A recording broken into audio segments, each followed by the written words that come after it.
آپ صلی اللہ علیہ وسلم کی وفات سے پہلے انہوں نے صحابہ کو بہت ساری باتوں کا پہلے ہی بتا دیا تھا کہ ان کے جانے کے بعد دنیا میں کیا کیا ہونے والا ہے۔ ایک دن حضرت عمر رضی اللہ تعالیٰ عنہ باقی صحابیوں کے ساتھ آپ صلی اللہ علیہ وسلم کے پاس مسجد نبوی میں بیٹھے ہوئے تھے کہ اچانک ایک بہت ہی روب دار ہینڈسم آدمی مسجد میں داخل ہوا۔ ان کے کپڑے ایکسٹریملی وائٹ اور بال بالکل بلیک۔ اس دن سے پہلے انہیں مدینہ میں کسی نے بھی نہیں دیکھا تھا، مطلب وہ مدینہ کے رہنے والے نہیں تھے۔ ان کے کپڑوں اور بالوں سے بالکل ایسا نہیں لگ رہا تھا کہ وہ کہیں دور سے ٹریول کر کے مدینہ آئے ہیں، اور مسجد میں بیٹھے ہوئے سارے اسی شخص کو دیکھ رہے تھے۔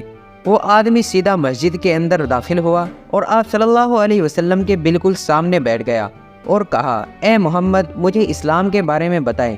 اس آدمی کے جانے کے بعد آپ صلی اللہ علیہ وسلم نے صحابہ سے پوچھا، کیا تم نے اس شخص کو پہچانا؟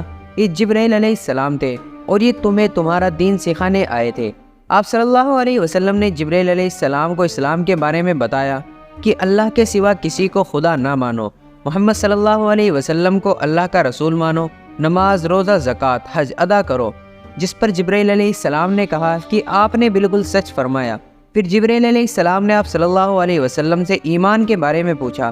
آپ صلی اللہ علیہ وسلم نے فرمایا کہ اللہ کو مانو، اس کے اینجلز، فرشتوں کو مانو، اس کی کتابوں کو مانو، اس کے پیغمبروں کو مانو، آخرت کو مانو، تقدیر کو مانو۔ جس پر جبرائیل علیہ السلام نے پھر کہا کہ آپ نے بالکل سچ فرمایا۔ جبرائیل علیہ السلام نے آپ صلی اللہ علیہ وسلم سے احسان کے بارے میں بھی پوچھا، اور جبرائیل علیہ السلام نے آپ صلی اللہ علیہ وسلم سے پوچھا کہ قیامت کب آئے گی؟ جس پر آپ صلی اللہ علیہ وسلم نے کہا کہ جتنا آپ کو پتا ہے اتنا ہی مجھے پتا ہے، مطلب قیامت کے دن کا اللہ کے سوا کسی کو بھی نہیں پتا۔ جبرائیل علیہ السلام نے آپ صلی اللہ علیہ وسلم سے کہا کہ مجھے اس دن کے بارے میں کچھ نشانیاں بتائیں۔ اب تک اس ڈسکشن میں جتنی باتیں ہوئی ان سب کو آپ صلی اللہ علیہ وسلم نے پہلے ہی ایکسپلین کر چکے ہیں، کیونکہ یہ واقعہ آپ صلی اللہ علیہ وسلم کی وفات سے کچھ ہی ٹائم پہلے ہوا تھا۔ آلموسٹ سارا قرآن نازل ہو چکا تھا، لیکن اس کے بعد جو آپ صلی اللہ علیہ وسلم نے قیامت کی نشانیاں بتائی وہ اس سے پہلے کسی کو بھی نہیں پتا تھی، اور ان نشانیوں کا تعلق صحابہ سے زیادہ ہم سے ہے، کیونکہ جو نشانیاں آپ صلی اللہ علیہ وسلم نے بتائی وہ صحابہ نے اپنی زندگی میں پوری ہوتی نہیں دیکھی، بلکہ وہ نشانیاں آج ہم دیکھ رہے ہیں، وچ مینس جبرائیل علیہ السلام صرف صحابہ کو نہیں بلکہ آج ہم مسلمانوں کو بھی قیامت بہت امپورٹنٹ نشانیاں سکھانا چاہتے تھے۔ آپ صلی اللہ علیہ وسلم نے جبرائیل علیہ السلام کو جواب دیا کہ جب ایک لونڈی اپنے مالک کو جنم دے گی، جس کو بہت سارے اسکالر سمجھتے ہیں کہ جب اولاد اپنے والدین کو غلام سمجھے، اور جب یہ ننگے پیر چلنے والے غریب شیپرڈز ایک دوسرے سے لمبی بلڈنگز بنانے میں کمپٹیشن اور مقابلہ کریں گے۔ جبرائیل علیہ السلام نے پھر کہا کہ آپ نے بالکل سچ فرمایا، اور اٹھ کر وہاں سے چلے گئے۔ آپ صلی اللہ علیہ وسلم نے صحابہ کو بھیجا کہ کوئی جا کر اس آدمی کو ڈھونڈے، لیکن اس دن کے بعد یہ آدمی کسی کو بھی نہیں دکھا۔ آپ صلی اللہ علیہ وسلم نے ننگے پیر چلنے والے غریب چرواہوں کا ذکر کیا، جنہیں اس زمانے میں بیڈمینس، بدو کہا کرتے تھے، جو عرب کے باقی قبیلوں میں ہمیشہ دور رہتے تھے اور کبھی بھی ایک جگہ نہیں رہتے تھے، بلکہ اپنے جانوروں کے ساتھ ہمیشہ ٹریول کرتے رہتے تھے، مطلب یہ خانہ بدوش نومیٹک زندگی گزارتے تھے۔ یہ اس لیے بہت عجیب بات ہے کیونکہ بدو پورے عرب میں سب سے غریب قبیلوں میں سے ہوتے تھے، صرف اس زمانے میں ہی نہیں بلکہ اس حدیث سے 1000 سال بعد بیڈوینس عرب کے سب سے لوور کلاس ہوتے تھے۔ اس لیے صحابہ حیران تھے کہ ہماری سوسائٹی کے سب سے غریب کلاس آپس میں سب سے لمبی بلڈنگز بنائیں گے اور مقابلہ کریں گے۔ آپ صلی اللہ علیہ وسلم کے خلافت راشدہ ہر طرف پھیلنے کے بعد دنیا کی سب سے بڑی سپر پاور بن گئی، مسلمانوں میں ہی نہیں بلکہ یہ اس وقت کے انسانوں کی تاریخ کی سب سے بڑی ایمپائر تھی۔ الیگزینڈر دا گریٹ اور رومن ایمپائر کی جولیس سیزر کی ایمپائر سے بھی بہت بڑی تھی۔ اس کا فائدہ اٹھاتے ہوئے بیڈوینس پوری دنیا میں پھیل گئے، لیکن پھر بھی ان کی سب سے بڑی پاپولیشن اسی عرب کے علاقے میں رہی۔ آہستہ آہستہ وقت گزرتا گیا اور ان کا کلچر بالکل بھی نہیں بدلا۔ یہ بیڈوینس اسی طرح اپنی زندگی گزارتے رہے۔ آخر 1000 سال بعد عثمانیہ خلافت کے آخری زمانے میں دنیا کے پرانے طریقوں سے ایک نئے زمانے کی طرف بڑھنے لگی۔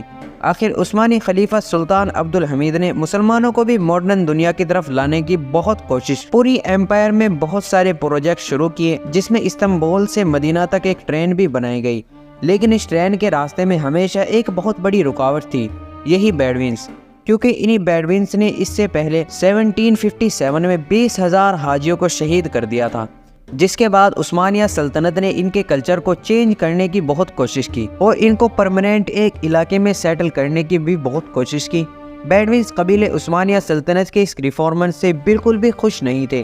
آخر سعودی عرب کے پہلے بادشاہ نے ان سب کو یونائٹ کر کے اوٹومن ایمپائر کے خلاف ایک فوج بنائی۔ برٹش کی مدد سے اس پورے علاقے کو فتح کر لیا، جسے آج ہم سعودی عربیہ کے نام سے جانتے ہیں۔ اور کچھ سالوں بعد اس علاقے سے آئل، تیل ڈسکوری ہونے کے بعد یہ جن کی اوقات کچھ بھی نہیں تھی، آج دنیا کے سب سے ریچ لوگوں میں سے ایک ہیں۔ ان میں سے بہت سارے تو ملینرز، بلینرز بھی سامنے آئے، لیکن تیل ڈسکوری ہونے کے بعد ان ساروں کو پتہ چلا کہ آئل ہمیشہ کے لیے نہیں بلکہ ایک دن بہت جلد ختم ہونے والا ہے، ان کے ساتھ ان کی لگژریز بھی ختم ہو جائیں گی۔ تو سب سے پہلے دبئی کے بادشاہ شیخ محمد بن راشد، جو ایک بدو قبیلے سے ہیں، جنہوں نے اپنے خلیج ٹائم کے انٹرویو میں خود بتایا تھا کہ انہیں بیڈوینز قبیلے سے ہونے پر فخر ہے۔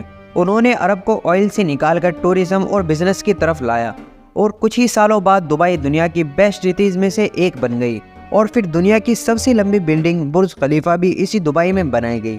دبئی کی اس کامیابی کو دیکھ کر سعودی عرب بھی اس کی کاپی کرنے لگا، اور کعبہ کے سامنے دنیا کی سب سے بڑی بلڈنگ بنائی، اور دنیا میں سب سے بڑی بلڈنگ کا اعلان کر دیا، کنگڈم آف ٹاور یا جدہ ٹاور، جو دبئی کی برج خلیفہ سے بھی بڑی ہوگی۔ اور اس طرح سعودیہ دبئی سے آگے نکل گیا۔ ان سب کو ہیڈ کرنے والے کا نام الولید بن طلحہ ہے، جس کا تعلق ایک بیڈوین قبیلے سے ہی ہے۔ دبئی نے سعودیہ سے دوبارہ آگے نکلنے کے لیے ایک نئی بلڈنگ کا اعلان کر دیا، جو کہ ان دونوں بلڈنگز سے لمبی ہوگی۔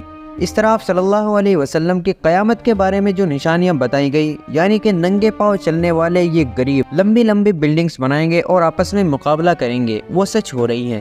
ویڈیو پسند آئے تو ویڈیو کو لائک کریں۔ ایسے ہی ویڈیو دیکھنے کے لیے ہمارے چینل کو سبسکرائب کر کے بیل آئیکن کو آل پر سلیکٹ کر لیں، تاکہ ایسے ہی ویڈیو آپ کے پاس سب سے پہلے پہنچ سکے۔